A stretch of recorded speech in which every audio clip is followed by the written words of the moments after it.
their German Shepherd dog, all of them tonight mysteriously dead. 95-year-old Gene Hackman, his 65-year-old wife, a classical pianist, their German Shepherd, all of them found dead in the same house. And the timeline of how it happened is more haunting than any movie he ever made. On February 26, 2025, two maintenance workers walked up to the front gate of a Santa Fe home that had been quiet for too long. They could not raise anyone inside. They called the sheriff.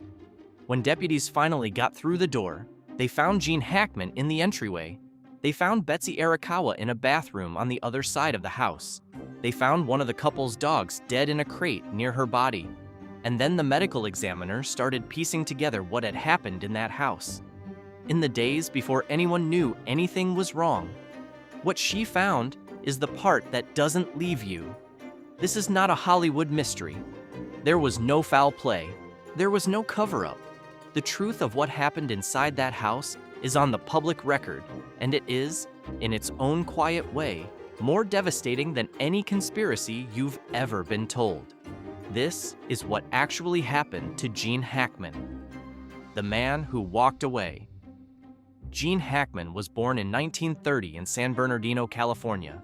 He grew up in Illinois in a family that fell apart early. His father walked out when Hackman was 13, and Hackman saw it happen. His father's hand raised in a wave from a car driving away. He told that story for the rest of his life as the moment he understood how thin the wire is between the life you have and the life that gets taken from you. He joined the Marines at 16, lying about his age. He drifted through radio jobs, news jobs, odd jobs. He didn't start acting seriously until he was past 30, an age when most actors have either made it or given up. He was told more than once that he didn't have the face for it. He was told he was too ordinary. And then he became one of the most important American actors of his generation. 2 Academy Awards, The French Connection, Unforgiven, The Conversation, Hoosiers, The Royal Tenenbaums, Mississippi Burning. He worked with Coppola, Eastwood, Scorsese, Penn, Anderson. He was the kind of actor who could disappear into a role so completely that you forgot you were watching a movie star at all. He was a craftsman. He never seemed to be performing. He just seemed to be there. And then, in 2004, at the age of 74, he stopped. There was no farewell tour, no final interview circuit. He had filmed a small comedy called Welcome to Mooseport, and when it was finished, he simply did not take another job. Not the next year, not the year after that. He moved with his wife Betsy Arakawa to Santa Fe, New Mexico, into a house tucked into the Pinon and Juniper Hills above the city, and he closed the door on the life that had made him famous. He did not close it because he was hiding anything. He closed it because he was done. The life nobody saw. The Santa Fe years are the part the public never really got to see, and they are the part that matters most for understanding what happened in February. Hackman painted. He was good. Not famous actor with a hobby good. Actually good. Friends in town described tropical landscapes, river scenes, a triptych of a woman watching a South Pacific sunset that he made by hanging real tropical leaves from wires in his studio so he could paint from life. He once paid a friend back for 2 years of egg deliveries with one of his paintings, and when the friend tried to refuse it, Hackman insisted. He wrote novels, 3 of them, historical fiction, co-authored with an underwater archaeologist named Daniel Lenihan, who became one of his closest friends. He rode his bike around the neighborhood. He took Pilates classes at a local studio. He ate at the same restaurants. He served on a committee at the Georgia O'Keeffe Museum. The people in Santa Fe who knew him described him almost identically every time they were asked. A regular guy, low-key, funny. He had stories about Hollywood, but he didn't lead with them. He didn't want to be Gene Hackman, the movie star.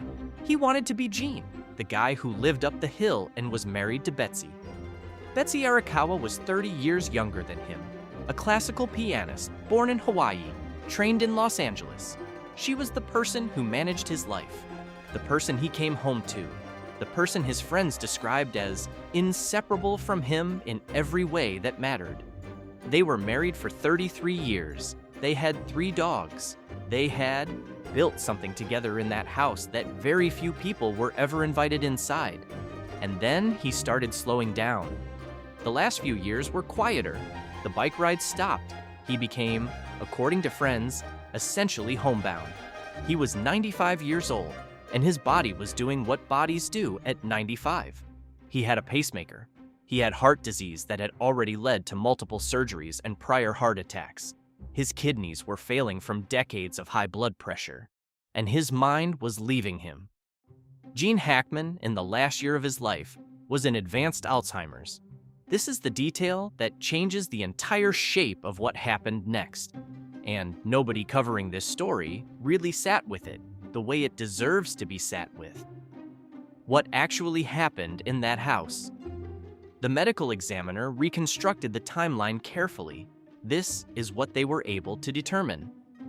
On February 11th, 2025, Betsy Arakawa was alive and active. She exchanged emails with her massage therapist that morning at around 11:20 a.m. In the afternoon, she went out. She stopped at a Sprouts Farmers Market between 3:30 and 4:15. She went to a CVS pharmacy around 4:20. She stopped at a local pet food store at 4:54. She drove back into her subdivision around 5:15 in the evening. That is the last time anyone saw Betsy Arakawa alive. In the days before, her computer search history showed her looking up flu-like symptoms, headaches, dizziness, breathing techniques. She was researching what might be wrong with her. She did not know. What she had was hantavirus pulmonary syndrome. It is a rare, rodent-borne illness, contracted from exposure to deer mouse droppings. It is found throughout the American Southwest. The strain in New Mexico has a mortality rate between 38 and 50%. An environmental assessment of the Hackman property, conducted later, found rodent feces in several of the outbuildings. Mice are common in those hills. Most people who live there never get sick. Betsy Arakawa did. The disease moves fast. By the time the breathing problems hit, it is often already too late. Sometime after 5:15 p.m. on February 11th, after she came home from her errands, Betsy Arakawa died in the bathroom of her own house. Gene Hackman was in the house with her. But Gene Hackman, at 95, in advanced Alzheimer's disease, did not understand what had happened. The medical examiner said this directly in the press conference. He was, in her words, in such an advanced state of Alzheimer's that he was quite possibly not aware that she was deceased. Sit with that for a second. His wife of 33 years, the person who managed his life, the person who took care of him, the person who was the bridge between him and the world, had collapsed in their bathroom. And the man she had spent the last decade caring for was no longer cognitively capable of understanding what had happened or what to do about it, or even in any reliable way that anything was wrong at all. He had a pacemaker. The pacemaker kept recording his heart activity for another 7 days. Based on that recording, the medical examiner concluded that Gene Hackman probably died around February 18th. About a week after Betsy, he had no food in his system at the time of death. He was not dehydrated, but he had not been eating. His heart, after 95 years and multiple prior heart attacks, simply gave out. For 7 days, in a house in the Santa Fe Hills, a 95-year-old man with advanced Alzheimer's was alone with the body of his wife and 3 dogs, 2 of which survived and 1 of which did not. The dog that died was a German Shepherd, found dead in a crate in a closet near Betsy's body. A state veterinary lab determined the cause was dehydration and starvation. The other 2 dogs were found alive. He had been her caregiver.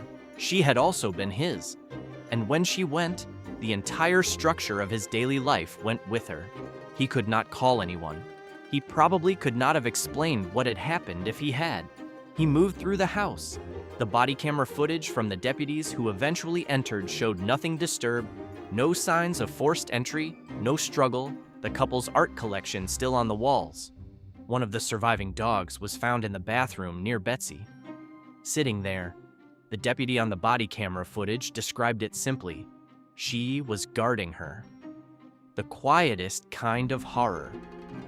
This is the part of the story that nobody wants to put into words, because There is no comfortable way to put it into words.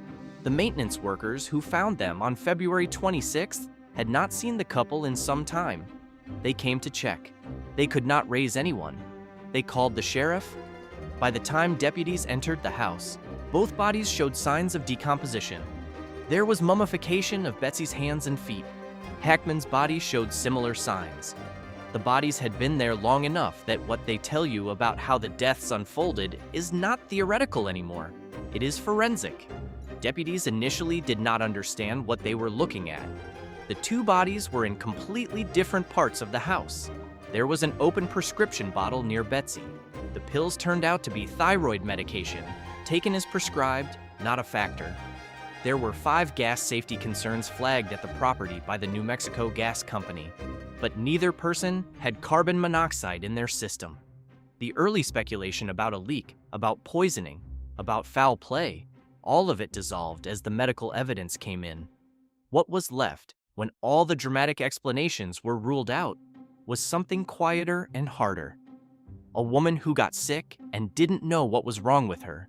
A husband who was no longer cognitively present enough to help her or to understand when she stopped being there.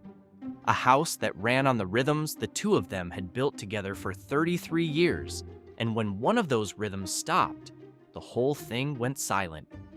If you have ever cared for a parent with Alzheimer's, you already understand what this story is.